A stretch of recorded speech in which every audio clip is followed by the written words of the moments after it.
नमस्कार दोस्तों, हमारे YouTube चैनल पे आप सभी का एक बार फिर से स्वागत है। आज के वीडियो में हम combined entrance state BEd examination 2020 जो कि 22 सितंबर को लिया गया था, उसके सभी क्वेश्चनों के आंसर की को देखेंगे। तो यहाँ पर मैं बुकलेट जो सीरीज है मेरा डी है, तो मैं यहाँ पर बुकलेट सीरीज डी को क्वेश्चन दे रहा हूँ। आप लोग का जो भी हो, आप क्वेश्चन के अनुसार आप उसको मिला सकते हैं। सबसे पहले हम सेक्शन 5 को देखेंगे, जो कि है विद्यालयों में शिक्षण तथा ज्ञान का प्रवेश। ये जो होता है बहुत ही ये सेक्शन थोड़ा सा हार्ड लेवल होता है, क्योंकि इसमें क्वेश्चन के आंसर क्या सही होंगे ये पता लगाना थोड़ा मुश्किल हो जाता है। एक दो क्वेश्चन में डिफिकल्ट हो जाते हैं, तो आप सभी बिल्कुल अच्छी तरीके से देखिएगा और अपने क्वेश्चन को मिलाते चलिएगा। आई होप कि आप सभी के अच्छे नंबर आएंगे। चलिए शुरू करते हैं। 96 नंबर है, समाज में घटते नैतिक मूल्यों का मूल कारण क्या है। तो सबसे मूल कारण यहाँ पे हो जाएगा शिक्षा नीति की विफलता, क्योंकि शिक्षा नीति विफल हो गई तो सारा नैतिक मूल्य मानक सारा खत्म हो जाता है।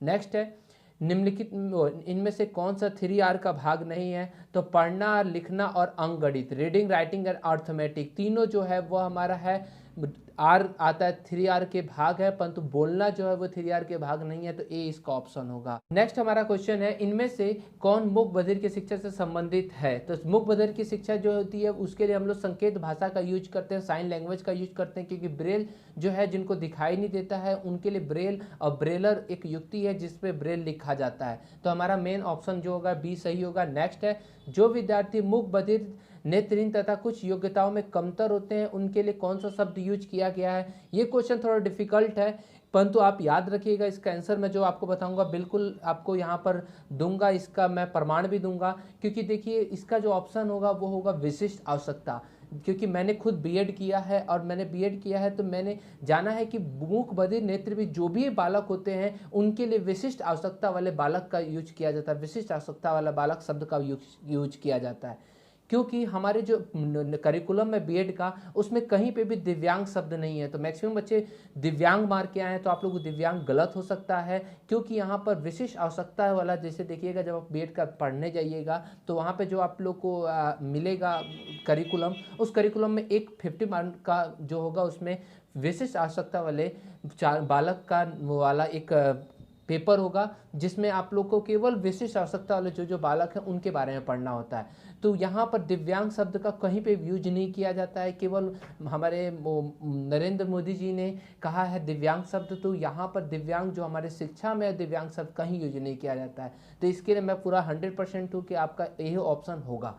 ठीक है। नेक्स्ट है, एक कक्षा में एक अच्छे अध्यापक द्वारा क्या पालन करना चाहिए। तो यहाँ पर तेजी सीखने वाले बच्चों को पढ़ाना, मध्यवर्ती गति से बालक को पढ़ाना, धीमी गति से पढ़ाना, या सभी को साथ में पढ़ाना। तो हमको पता है कि सभी को साथ में पढ़ाएंगे तभी वो अच्छा तरीके से डेवलप कर सकते हैं। तो यहाँ पे ऑप्शन नंबर डी सही होगा। नेक्स्ट हमारा 100 नंबर क्वेश्चन है कि किस कक्षा के लिए प्राथमिक विद्यालय का शब्द का प्रयोग किया जाता है। तो याद रखिएगा, प्राथमिक विद्यालय 1 से 5 के लिए यूज होता है, उच्च प्राथमिक 6 से 8 के लिए यूज होता है, और माध्यमिक 9-10 के लिए यूज होता है, और उच्च माध्यमिक या उच्चतर माध्यमिक 11-12 के लिए यूज होता है। तो यहाँ पर सी ऑप्शन होगा प्राथमिक विद्यालय के लिए। नेक्स्ट है हमारा, विद्यालयों के कोई संप्रदाय पढ़ाने के लिए सबसे अच्छा तरीका क्या होता है। तो सबसे अच्छा तरीका होता है उन्हें ज्ञात से अज्ञात की ओर ले जाना, क्योंकि बच्चे पहले जाने होते हैं, उनको ज्ञात पहले पढ़ाया जाता है, फिर ज्ञात से धीरे धीरे उनको नहीं जानने वाली चीज़ें अज्ञात की ओर ले जाया जाता है। एक बहुत ही अच्छा टेक्निक है, तो ये आप लोग याद रखिएगा, ऑप्शन नंबर बी सही होगा इसका। नेक्स्ट है, भारत में माध्यमिक शिक्षा की अवधि कितनी होती है। तो वो 2 वर्ष की होती है, मैंने भी बताया 9 और 10। नेक्स्ट है, विद्यालयों में विद्यार्थी अनुशासनहीनता का प्रबल कारण क्या है। तो यहाँ पे प्रबल कारण अगर देखा जाए तो शिक्षकों की अनुपस्थिति, विद्यार्थियों की अनुपस्थिति, कोर्स का पूरा ना होना, ये तीनों तो थोड़ा आप लोग का छोटा मोटा कारण हो सकता है, परंतु प्रबल कारण है कि विद्यार्थियों को क्रियाओं में संलग्न ना कर पाना। शिक्षक तब सफल नहीं हो पाता जब वो किसी विद्यार्थी को उनकी क्रियाओं में, किसी अन्य प्रकार की क्रिया एक्टिविटीज में संलग्न ना कर पाए, तभी वो अनुशासनहीनता को दर्शाते हैं बालक। ठीक है। नेक्स्ट है, एक शिक्षक के लिए सर्वाधिक महत्वपूर्ण क्या है। तो सर्वाधिक महत्वपूर्ण यहाँ पे होगा विषय की विषय वस्तु। देखिए ये क्वेश्चन जो है, पहला ऑप्शन है विषय की विषय वस्तु में दक्षता, शिक्षण कौशलों में दक्षता, विद्यार्थियों से परिचय और अच्छा स्वास्थ्य। पर तो यहाँ पर मुझे ए और बी ऑप्शन दोनों लग रहा था कि ये हो सकता है, ये थोड़ा डिफिकल्ट है, परंतु मेरे पास सबसे ज़्यादा ऑप्शन अगर ए का देखा जाए, सबसे ज़्यादा मतलब उसमें अच्छा पॉजिटिव लग रहा था, तो ए को मैंने लिया है। परंतु यहाँ ए और बी दोनों ऑप्शन हो सकते हैं, इसलिए थोड़ा सा इसको ध्यान से आप लोग करेंगे। नेक्स्ट क्वेश्चन है हमारा, एक सेमेस्टर खालिस्तान महीने की अवधि का होता है, तो कितने महीने की अवधि का होता है, तो 6 महीने की अवधि का होता है। एक सेमेस्टर कितने महीने की अवधि का होता है, 6 महीने का। नेक्स्ट है सकारात्मक अधिगम का प्रवेश तत्व कौन नहीं है, तो कौन नहीं है, सीखने वाले को अभिप्रेरित करना, रुचि का सृजन करना और क्रियाओं का नियोजन करना, ये तीनों है।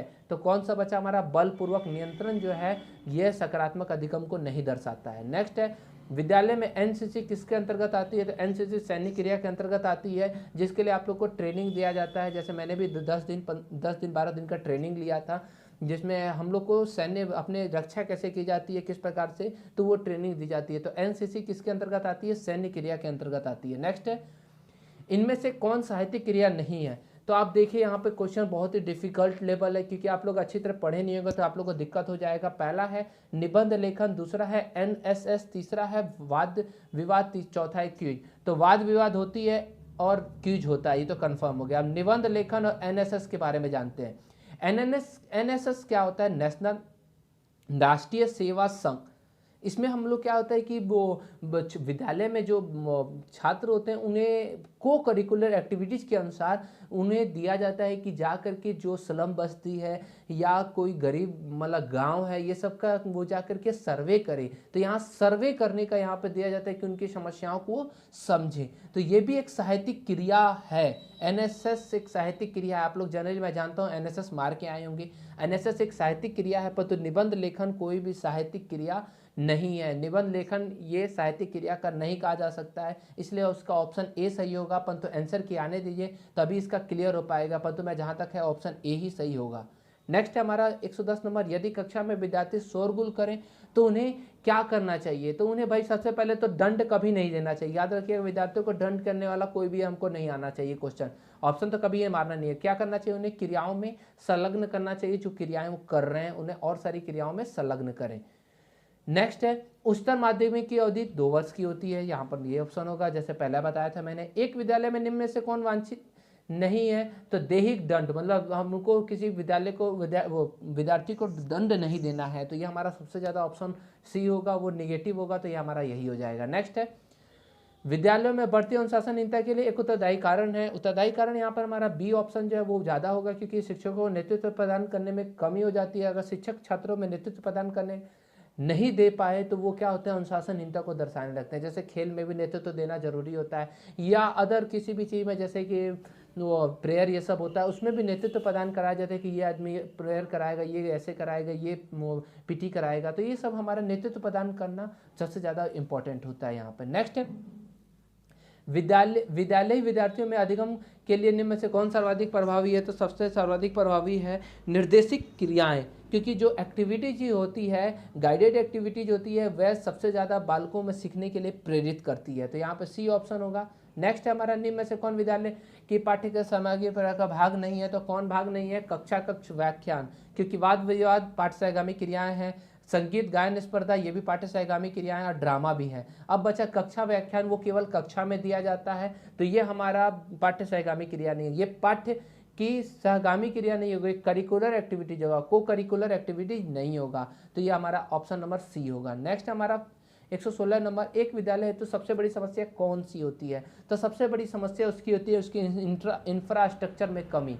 तो अच्छी आधारिक संरचना में कमी होना सबसे बड़ी कमी दिखेगी। अगर यही नहीं रहेगा तो बालक पढ़ कैसे पाएंगे। नेक्स्ट है अधिगम हेतु विद्यार्थी का सबसे बड़ा गुण क्या है, तो सबसे बड़ा गुण यह होना चाहिए कि उन्हें सीखने हेतु जिज्ञासा हो, क्योंकि बालक जब जिज्ञासा करेगा, जानने की इच्छा रखेगा, तब जाकर के वह सीख सकता है। तो सीखने हेतु क्या करेगा, जिज्ञासा। नेक्स्ट है कौन अच्छे विद्यालय का गुण नहीं है, तो सभी विषयों का शिक्षण, वाद विवाद का आयोजन, खेलों का आयोजन नहीं करवाना। भाई खेल तो सबसे ज़्यादा जरूरी है, क्योंकि खेल में ऑल राउंड डेवलपमेंट होता है। याद रखिएगा क्या होता है, ऑल राउंड डेवलपमेंट होता है, इसलिए सी ऑप्शन बेहतर है।